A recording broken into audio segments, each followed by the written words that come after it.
The Australian government just named and shamed 13 super funds of Australia that have underperformed.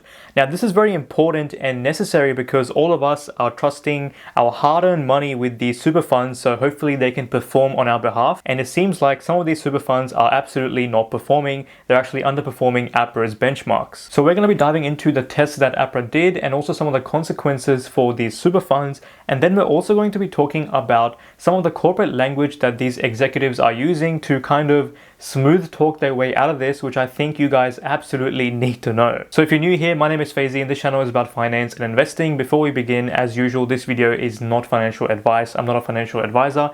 Please do some research on your own too. Let's jump into it. So let's firstly have a look at which super funds have underperformed. So as you can see on this list, these are the unlucky 13 super funds that haven't done too well. Now look, we're not going to read out all the names here, but if you need to, you can pause the video.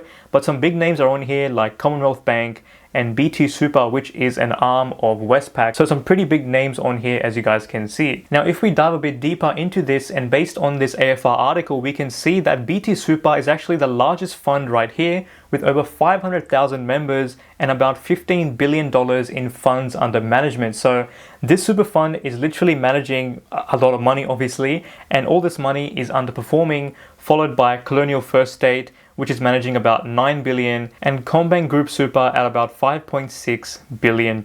So as you can see, that is a lot of money, that's a lot of billions sitting with these funds, which is not really performing as per APRA's standards. Now we're going to dive into these numbers a bit deeper in just a second, but it's also important to note that one super fund can actually have more than one product. So in the example of BT Super, they actually have more than one product, and the only product for them that has underperformed is the retirement wrap super fund. So just keep that in mind. Not every single BT Super product has underperformed, only that specific product. So let's dive into the specifics of this test. So as we can see, the results came out on August 2021, and in the My Super category, there is a total of 80 different products, and in those products, there is a total of $900 billion in assets, which is absolutely insane. That is almost $1 trillion, right? So that basically corresponds to about 14 million member accounts. Now, out of those 14 million accounts, about 13 million of them have passed APRA's requirements. So as you can see by the green, that corresponds to about $844 billion in assets. So all that money is thankfully doing quite okay as per APRA standards, and that translates to about 67 different products. And as a percentage, about 84% of the products have passed, which means that 94% of the total dollar value of these assets is doing well. So that is quite good. And that translates to, again, about 93% of member accounts. So for those 93% of the members, it is definitely good news that their money is somewhat doing well. However, if we scroll down to the not so lucky people, we can see that 13 products, which is basically 13 different super funds, they have a total of $56 billion in assets, which is an insane amount of money, to be very honest. Obviously, it's a lot of money, but that translates to about 1 million member accounts. So potentially 1 million Australians all around Australia have put their hard-earned money with these super funds, and according to APRA standards, it's just not performing. So that is around 16% of the overall products, 6% of assets, and about 7% of member accounts. Now, a very important thing to note with all of this is the fact that as a super fund, based on APRA's tests, you either pass or you fail. There is no middle ground. So if you're a fund that just failed, like you were just close to kind of passing it, but you just didn't make it, you're going to be marked as being failed. There is no warning. There is no kind of middle ground. It's just pass or fail. Now, there's pretty huge negative consequences for these funds if next year they can't pass the second time round, because basically what that means is that APRA is going to restrict new members from entering into the fund if they can't pass the second time round. So basically, the next time this test will be done is next year, and if they can't demonstrate returns, then they simply won't be able to accept new members, which is pretty detrimental to the fund because it essentially means that they're going to start losing money over time. As people start to retire, they're going to obviously withdraw their super, and the fund value is going to get smaller and smaller over time. And essentially, the fund is going to have to be disbanded, or essentially they might get merged up with a different fund, and the fund will no longer cease to exist. So yeah, obviously it's pretty serious for these funds, and the government has basically introduced this new legislation to allow more transparency and to ensure that people know where their super is being invested and whether or not it's actually working for them and their behalf. Because the thing with super, I feel like, is that as Australians, we don't really think about it too much. It's somewhere in the background, just slowly working for us, and we mostly just try to focus on our day-to-day living, on our day-to-day savings and expenses and investments. We don't really like to think about our super. I feel like we kind of just think that hopefully our super is being invested in those assets and we kind of just forget about it. But I think this review is going to kind of highlight how important it is for Australians. And in this video, I'm going to try to make a case for why you should look after your super. So this legislation is basically going to weed out poor performers over time, which is something that I definitely support. I think that we do need something like this for sure. Because in a way, superannuation is essentially your life's work. It's your life's savings and your life's investments in a way. And you want to make sure that it's actually performing in a fund that's actually doing well. Just because you don't get to see the money now and you can't use the money now doesn't mean that it's not important. It is equally as important. So what happens if you're someone who is part of these underperforming funds? What happens to you? Basically, you'll be getting a letter in the mail which reads something like this. Your superannuation product has performed poorly under an annual performance test that was introduced by the Australian government to make sure that Australians are getting the most out of their super. As a result, we are required to write to you and suggest that you consider moving your money into a different superannuation product. Switching to a different super product is easy and there are no fees involved. Now, I love seeing this because it tells exactly what the people need to know. It is very direct. It tells you exactly what's happening. Basically your fund isn't performing. You can move with zero cost. You should consider it because it's your money. I think this is absolutely great. And to be honest, I would say the exact same thing. Please look into this. Please consider moving your funds because it is literally your hard-earned money that you're working so hard for. 1 million Australians around Australia, $56 billion. It is just insane. And that's a lot of money that's being underperformed. And look, please look into it.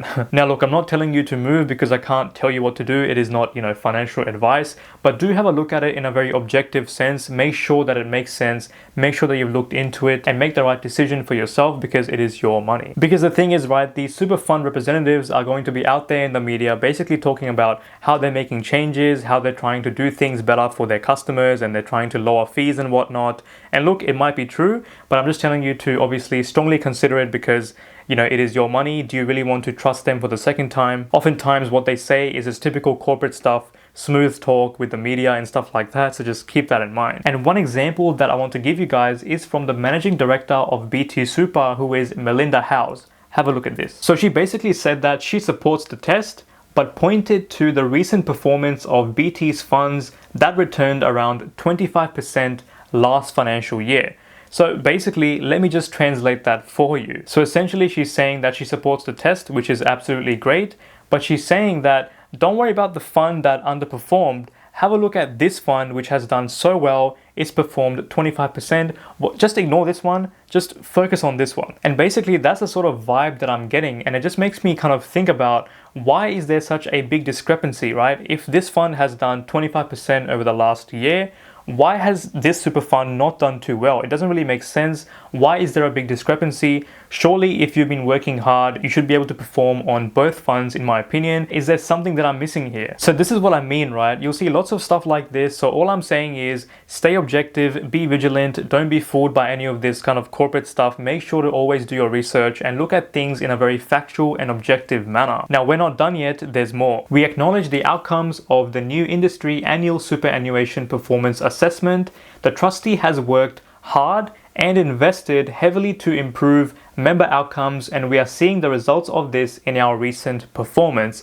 Once again, let's translate this. So in this, we are seeing typical jargon, stuff like worked hard, invested heavily. Well, that seems like they're doing their job, right? If they're working hard and they're investing heavily, that's what they should be doing. We are basically, paying these guys monthly premiums, monthly fees to ensure that they can perform. So it just seems like that's pretty much part of their job. But clearly it doesn't seem like that they're working hard enough if some of the funds are still underperforming, right? Once again, why is there such a big discrepancy between 25% and whatever this fund performed, which we don't really know? And the last bit at the bottom where she says, we are seeing the results of this in our recent performance. Once again, guys, you have to understand the context of the market right now. We are arguably in the biggest bull market right now, with the American and the Aussie economy pretty much sitting at all-time highs. So obviously the recent performance is going to be high. It would be pretty surprising if it was not high. That's like saying you bought shares at the bottom of the COVID crash, and then 1 year onwards, your performance has been absolutely amazing. You're sitting at all-time highs.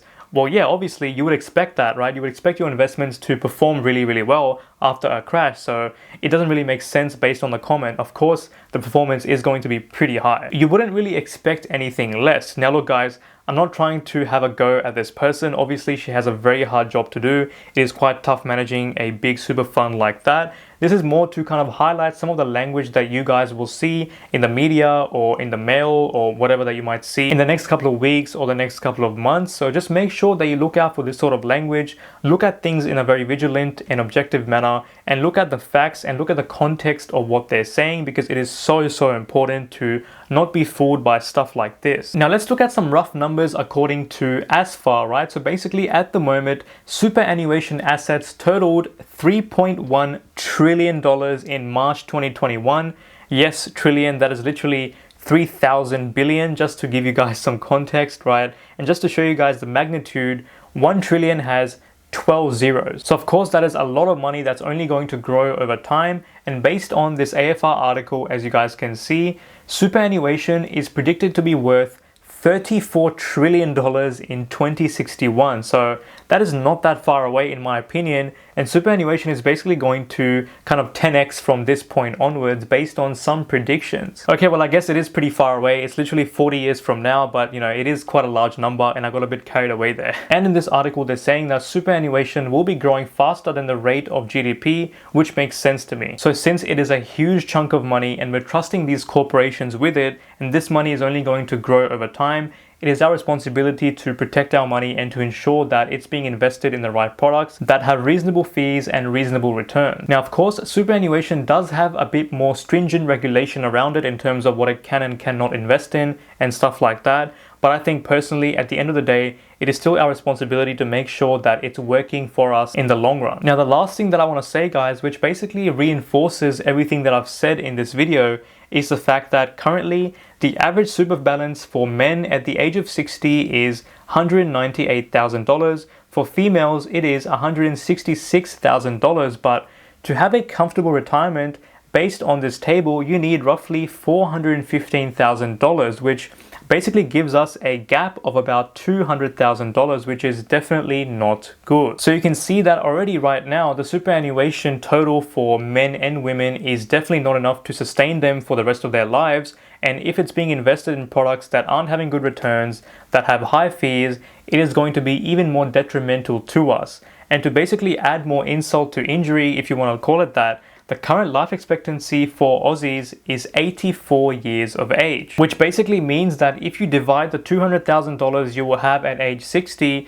by 23, you are going to have less than $20,000 per year to live off of in retirement, which is definitely not enough. It is not enough for a comfortable retirement.